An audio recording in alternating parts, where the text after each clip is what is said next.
See, when Rehna tere released, believe it or not, for the first 5 years, there was no talk about it. Yeah. I mean, when the film released, it was essentially termed as a failure, as a flop.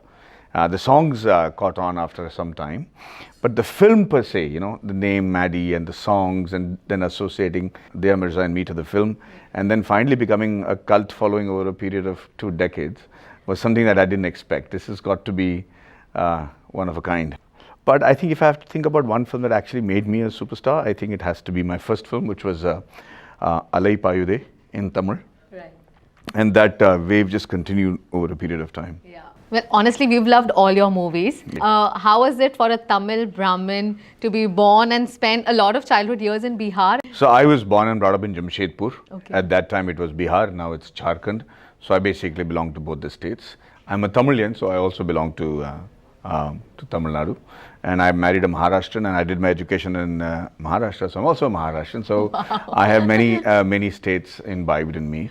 My childhood was spectacular. I don't think that many would have had the fortune of growing up in a fantastic city like Jamshedpur, which gave us the best of both worlds. You know, we knew how to deal with children on the street, and, you know, play gulli danda and gobar danda, and, you know, find trees for a holika and play holi on the streets. At the same time, be introduced to computers and live a very sophisticated, very Victorian sort of a lifestyle because of the Tatas in Jamshedpur. As per my research, your father worked as a manager in Tata Steel. Your mom was working in Bank of India. Sisters in tech space. Were they happy with you pursuing this as a career? Oh no, the scene from Three Idiots is right out of my life. My dad and my mom really wanted me to be an engineer and come back and work for the Tatas and settle down there. Okay. But I knew earlier on in my life that I do not know what I was going to be, but I did know that I didn't want to live a routine life living in Jamshedpur, which is and doing the same thing for 30 years in a row, which my dad did with a great amount of ease. That was not me. Yeah. So yeah, they were disappointed, they were distraught, they were in fact dismayed. My dad was driven to tears. Oh, is and it? I remember a line where he said, "I wonder what I've done wrong with you."